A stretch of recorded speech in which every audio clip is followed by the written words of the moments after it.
What's up everybody, Mr. Guide King here, bringing you our pre-Atlas battle work and what you need to do to make that fight and that boss battle as easy as possible. Now I'm going to start off in New Bodom 3AF for many reasons. I'm going to get the Graviton Core Alpha, and that is a crystal fragment for a future side quest that we're going to need to complete as part of the main storyline. Now, when it comes to Atlas itself, it's not really that hard of a fight, to be honest with you. It's just, if you're new to the game and if you're new to Final Fantasy, then you're going to be a little thrown off by how to beat them. So this is where I come in.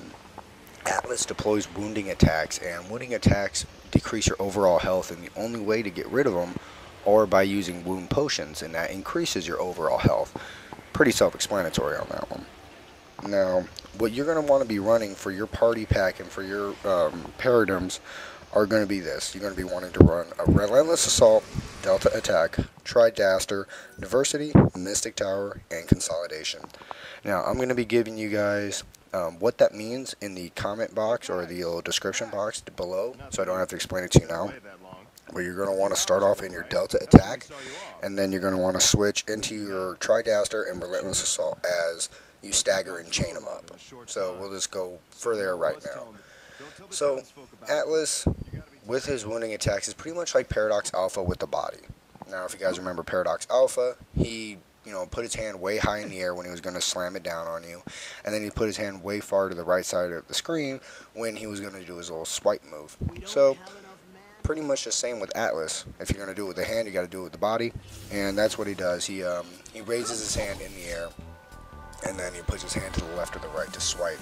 So it's not going to be that much of a difficult fight, but he does do more damage. Now, if you guys are looking at my characters, and your characters are nowhere near them in health, then that's a problem. If you guys have only about 400 HP apiece, then you need to start equipping some of those Iron Bangles, or doing a little bit of CP farming to boost up your characters. But if your characters are way above me, then you're good. So right here, you guys see is the Graviton Core Alpha. It's floating in the air. I'm going to do our Moggle Treasure Hunt reveal move to go ahead and get it, and that's going to be really important for episode 5.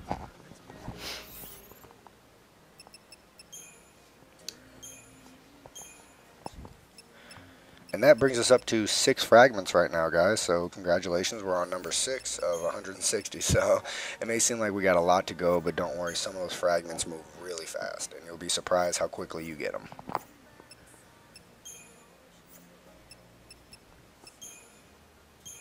So for your base rolls right now, you're going to want to have Noel around a 14 or a 15 for his commando roll, and then same thing for Serah for her Ravager roll.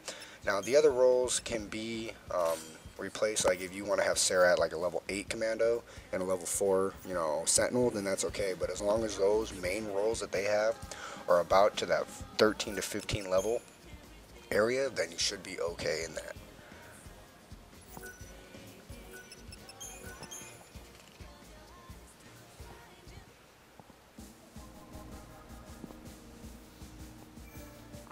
Rejecting the easy.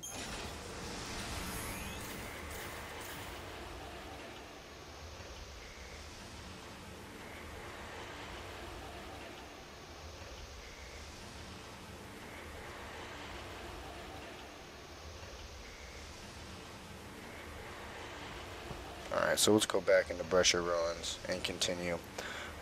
There is one thing you have to do before you fight Atlas, and that's weaken him, and you do this via the control device located in the tunnels to the northwest corner. Now, before you can actually deactivate them, you have to do this nice little mini game that they put into the game. Now, there's 3 different kinds. It's the Hands of Time, the Tile Trials, and the Crystal Connect the Dots, as I put it. I don't know what the actual name is, but it's like Connect the Dots, but with crystals. And for this one, for Atlas, it's the Tile Trials, and what it is you get a series of tiles and crystals on the tiles. You can only step on the tiles once, and you have to collect all the crystals, so you have to follow a certain path in order to collect the crystals and not fall down when you run out of tile room. I can't explain it to you, the direct path I take, but you guys can always watch the video and just replay that certain part, and I can walk you guys through it step by step with that. But they're pretty easy, especially the first few. Now, I do admit they get quite harder when you get into, I believe it is Erba, like 200, 300, 400 AF with those side quests. Those become a little more challenging, and I'll probably be able to walk you guys through it. But right here is a critical part of my Pardigm pack, and that is the Pulsework Knight, and he's going to act as my sentinel to take most of Atlas's punishment and allow me to hit him while he's distracted focusing on my sentinel. So I'm going to go ahead and equip him right now. And I'm also going to change out my Zwerg Scandroid for my Gamatria.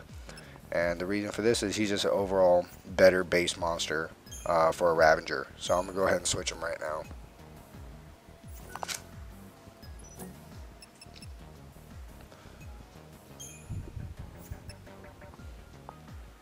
You guys can kind of see I don't exactly have the same Pardigm packs that I suggested, but I'm going to change that in the beginning of the first, the battle. So I'm going to have all the party packs and the Pardigm packs that I suggested are going to be in episode number 11. So you guys can say, oh, he's doing the same thing we're doing, yay. But we're going to do some quick leveling up here. I have quite a few Caesarian points because of the side quests we're doing, so they are coming in helpful. They are coming in handy. I got the extra 500 for the Graviton Core Alpha, and then I got, I think, 50 and 150 for the Uno Mystica and the Gas Fragment. So that's going to be pretty cool. But you can see I have them in the, the 15 to 16 range for their main abilities, and that's really important to have kind of that baseline area. So it kind of gives you guys like a guide point of where my characters should be.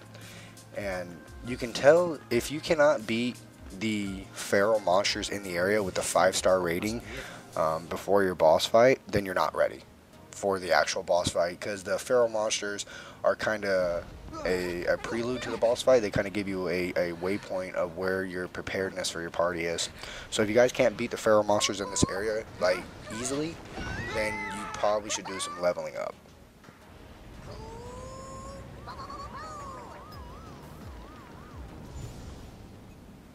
Alright, let's take a trip inside the Temporal Rift and see where this takes us.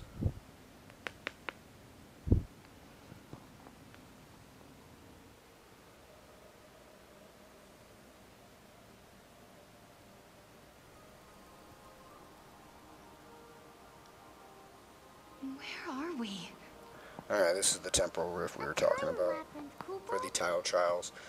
And you guys can see the two little floating crystals right there, and then the path of red tiles that you have to step over. So remember, only once per, and all you guys got to do is follow my pattern that I use, and you guys will be able to get past these really easily.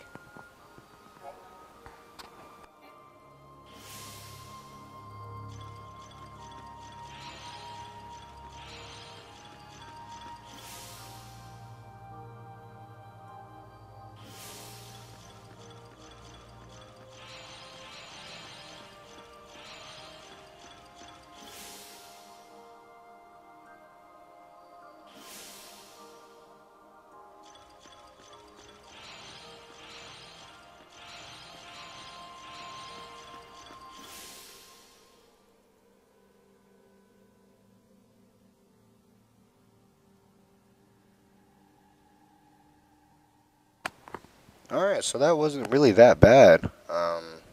Got through first, second, and third pretty easily, so that really doesn't hinder, our time schedule at all. And after that, you're going to get a little bit of a cutscene, and then I'm just going to do some leveling up. So I'm going to see you guys in episode 11, and that's when we're actually going to fight Atlas. So see you guys in episode 11 of Mr. Guy King's Final Fantasy 13-2 100% walkthrough. The machine's working. Let's see what it does, yeah? Let's.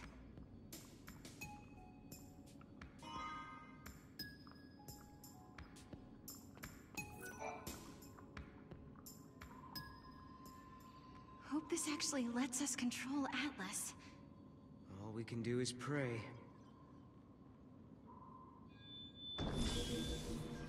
Here goes nothing.